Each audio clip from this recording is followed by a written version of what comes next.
Hey guys, Roman and Reaper here.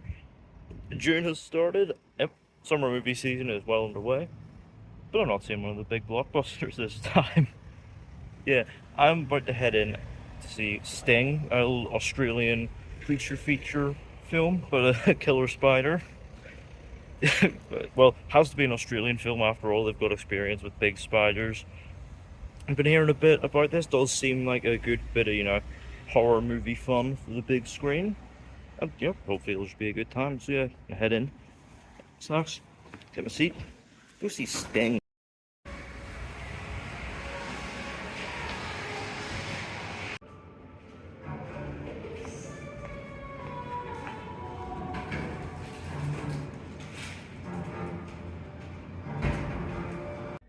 So yeah, I've got my popcorn here and a Sprite ready to watch what isn't a biopic about the frontman of the Police.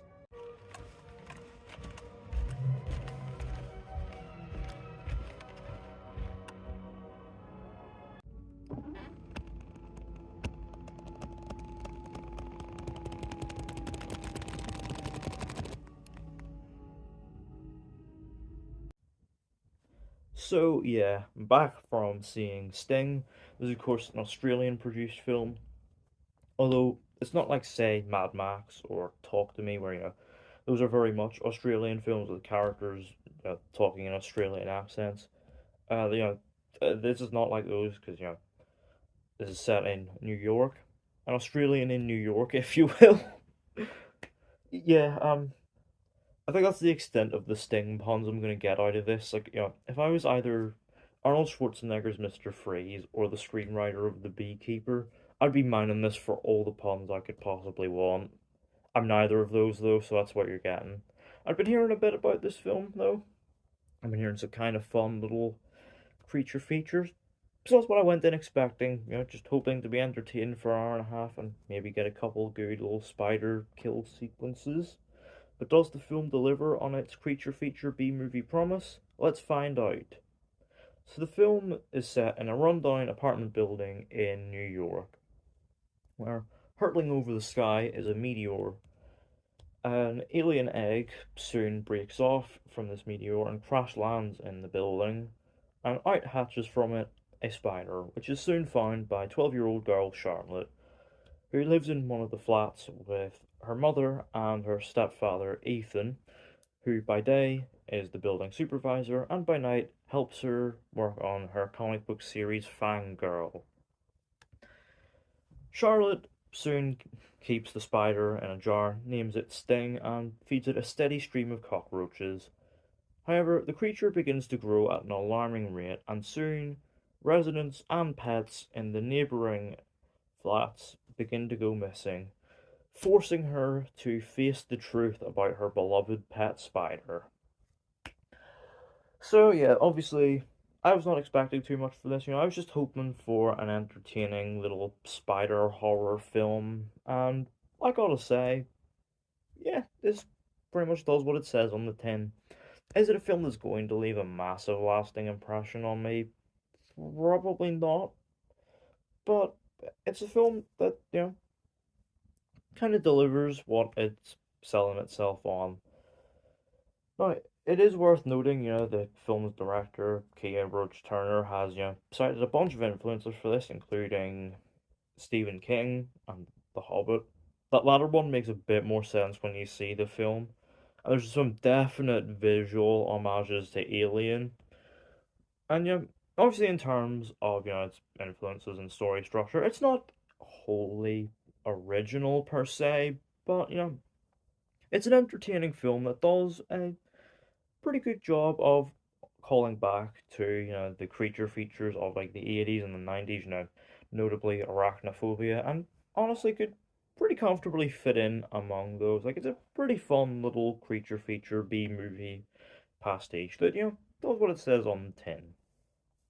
And obviously the star of the show is the title character Sting the spider, and the spider sequences here are very effectively done. Like, there are some great practical puppet work courtesy of Weta.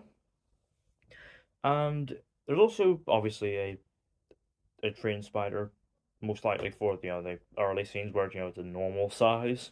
And the commitment to practicality does make the scenes feel a bit more tangible and more effective, which works in its favor overall. There are some good gore effects in there for the kills, and the way it's shot and framed overall does a very good job of building tension and mystique. Is it massively scary? No. Unless you're an arachnophobe, then it's probably one of the scariest films of the year.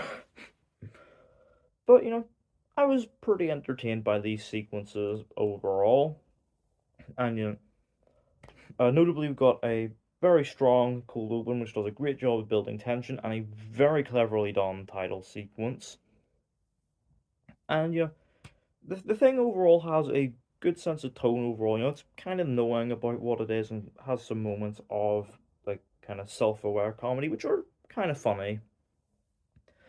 However, after the title sequence, again, very cleverly done, you know, it does a good job of building a sense of tone.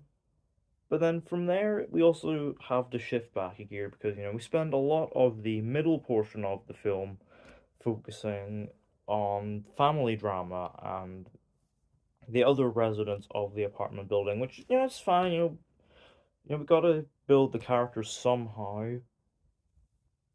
But, I mean, well, yes, there are certainly good character moments that I liked.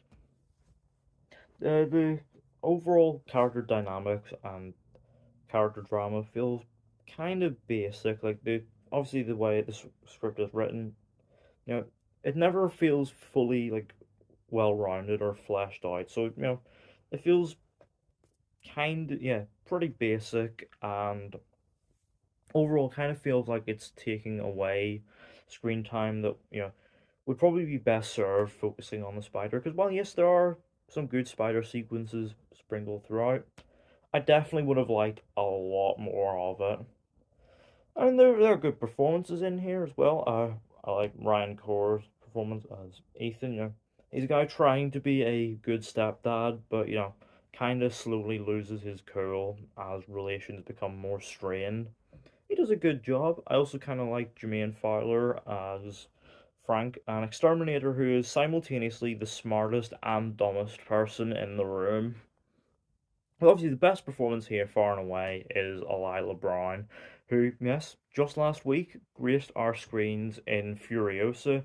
She's great in that film, and yeah, she's great here. She does a wonderful job, embodying the sort of, moody behaviors and mannerisms of an adolescent girl.